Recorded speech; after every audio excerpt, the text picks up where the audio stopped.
All right, everyone. You want a clickbait headline to laugh at, think it's a little bit cringy? It's from Yahoo News, specifically, I think the Yahoo Money page. Link in the description, archived, of course, talking about Trump raised your taxes today. Now, what do they mean? Of course, Trump hasn't raised taxes. Trump lowered the tax burden. What they mean is the China tariffs. That specifically, some of the tariffs have just taken effect as of the other day. And what they amount to is a marginal increase on the taxation of Chinese goods. And I get the idea is that a lot of people buy a lot of shit from China, or a lot of shit that in part is manufactured from Chinese parts, it's re-imported by a US firm through China, etc., etc. Yes, this will raise prices on many goods. Will it be substantial? No, not particularly. The idea that it's a tax raising is hilarious. U.S. businesses are being disincentivized to work with a country that is fixing its currency prices and manipulating them, that constantly manipulates its own markets, and doesn't conform to the very concept of free market and free trade. The idea that it is, by the way, free trade and capitalistic for us to create goods in our more privatized marketplace, which has its own intervention and regulatory burden. So when the left talks about wanting free trade, that's not a hallmark of the left. What the fuck are you talking about? What are you smoking? It's definitely stronger than what Bernie Sanders has at the moment. That's for sure. He sounds coherent compared to some of these people. It's actually funny because his side of the left doesn't really want to talk about the issue because they don't really have a problem with it, what Trump's doing. He's from the workers' rights left that actually still cocks an eyebrow when China decides to run people over with tanks. I suppose that parts of the neoliberal left don't anymore. What you can do is get your products from India. Like, let's say that I'm making, components for computers, and I'm used to using Chinese components, and now they're going to be more expensive. I'll just fucking get them from Thailand or India or something, from a country that actually, will respect the concept of actual free trade. Free trade is two countries are trading. They've got an agreement, goods flow back and forth between them, and they're not tariffed. What's happened for a very long time is that it was a one-way street. We don't tariff anything. We're trading with China. They tariff everything, micromanage their currency, and manipulate everything about their economy. And what happens is it's no longer free trade. Free trade needs both parties to engage in it. We shouldn't be trading with China at all under such a circumstance. We should have. The reason this is painful is that successive administrations didn't want to rock the boat. They looked at a situation in which there were only little incremental abuses. A 5% tariff here, a little bit of currency manipulation there, Chinese government okaying a hack on one Department of Justice server over there, or maybe the Pentagon a little bit. And so no administration had the balls to take that as it really is, which is an incremental act of economic warfare against our economic engine, and to declare, well, we're not going to deal with it anymore, so fuck you. If you tariff our goods, we're going to tariff yours. They didn't want to do that because it gets messy. Trump doesn't give a fuck. Trump loves messy. He loves the chaos. He enjoys the attention. I have no doubt that he sleeps like a baby every night for the 4 or 5 hours he actually supposedly sleeps. Probably has a great time. He's like, wow, this is easy compared to what I went through when I was, doing the acting shtick. Back when I was doing the Big Dawn Apprentice Shuffle or pageantry or something. That was way harder than dealing with this. And he's got advisors now to do half of it for him. Here's the thing. We've needed to tackle the issue for decades. This isn't well, for a few years China's been screwing us. No, for decades, since very long ago China's been doing this. No administration wanted to tackle it. They kicked the can down the road. The problem got worse and worse and worse. Trump has realized this, and it's more than just China. He saw that the U.S. was entangled with similar problems with Canada and Mexico. And they're our allies. They're our close trading partners on this continent that have military alliances with us. There was still a problem. The EU had been doing this. He's already solving this. He just struck a trade deal with Japan as well. Wonderful. He's reordering trade. He's reordering the entire economic world order, and for some reason people are not giving him any credit for these successes. The legislature refuses to ratify the USMCA, to kick NAFTA to the curb. At some point he needs to push that issue. I have no doubt that he will. As far as China goes, though, it was a kick the can down the road situation. It's sort of like the southern border. Administration after administration, from Reagan up on through, said, well, there's a problem. People are coming into the country illegally, and we can't allow this to continue happening. They're coming in illegally. It's causing problems along the southern border. There's criminal problems like cartel movements, possibility of terrorism, and then there's just the general economic pitfalls of such a situation. We need a wall and we need to deport people.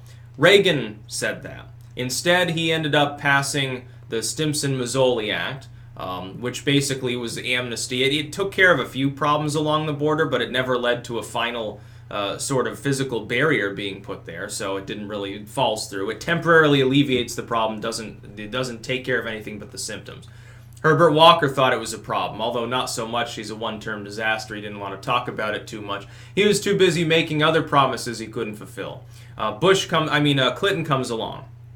If you listen to Clinton, or to W, or to Obama, you get the same things said as Trump has been saying. What you don't get under any of those three administrations, think of it, 6 fucking terms in executive office, a total of 24 years and nothing was accomplished.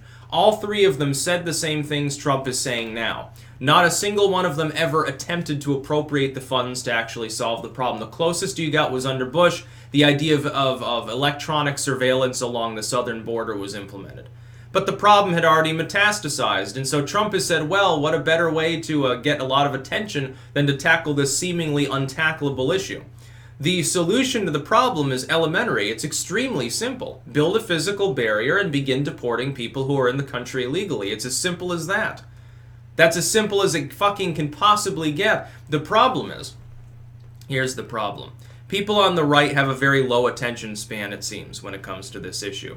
They want Trump to solve the problem now. They want him to solve it instantly. He can't do that. He's got the Ninth Circuit to get through. He's been doing that. I mean, he is making progress. The legislature is stacked. The Republicans that control the Senate are stacked with never-Trumpers. The Democrats control the House. When people said, well, he had 2 years of Republicans controlling the House too, and he didn't do anything. Yeah, unfortunately, that control came with a bunch of never-Trump neocons that were just the same as Democrats. Don't look at the R's and the D's and think that has anything to do with internal policy. The proportion of sellouts in this party or that party doesn't fucking matter. If you've got the party of opposition plus the people in the other party that refuse to back the idea of economic populism combined, they were always a majority. So kick the bums out. Get rid of the Mitt Romneys and the John McCains of the party and put more Rand Pauls in there. People that know what they're doing, that understand liberty and also sovereignty. That, of course, prevents Amash from being among them at this point. He decided to break rank and said, well, open border is good. Trump's tackling the big issues, and he knows that incremental successes are how you fight incremental abuses. He can't do it all at once. He has to do it piece by piece, like he's building something out of little bricks. In the end, what he's left with is a palace, but nobody sees it until it's actually completed and the final stone is put right on the topmost tower.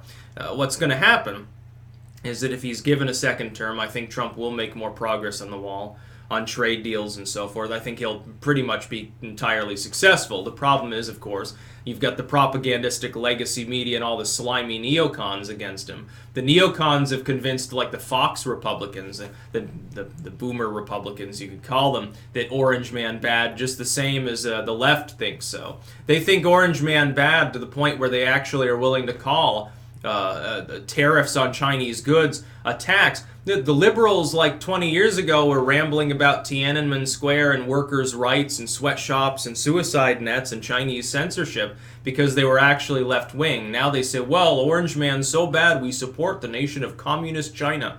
Chinese Communist Party is good. Trump bad. It's very, very simplistic thinking. Like a lizard could probably fathom the depths of this basic ideology. It's really that simplistic. But Trump is doing what's right. He's doing not even what's right, what needs to be done. We needed to do this. Eventually, if you allow, trading partners to screw you over a little bit here and a little bit there, they'll just keep taking more leverage. Have you ever heard the term, you give an inch, they take a foot, or some permutation of that? That's what's been going on for decades with all of our trade deals. NAFTA up on through. What's happened is the U.S. tries to be diplomatically conciliatory towards other countries, including those that are semi-hostile like China. And so it doesn't want to complain and rock the boat and go through weeks of diplomatic overtures for no reason. But no politician has the balls to say, yes, a 5% tariff on soybeans or something is a major issue. Because it's not just that tariff itself, it's all of them combined. And so what Trump has done said, okay, I'll wage the same war on you. Your economy is the one that needs to sustain 5-6% growth to be stable. I'll just fucking tariff everything, grind your economy down, and you'll go into a tailspin. It'll affect the U.S. economy, by the way, very severely. We may eventually, because of this, have significant economic problems. But it's not a tax. It's necessary. Fucking deal with it. Stop buying Chinese goods.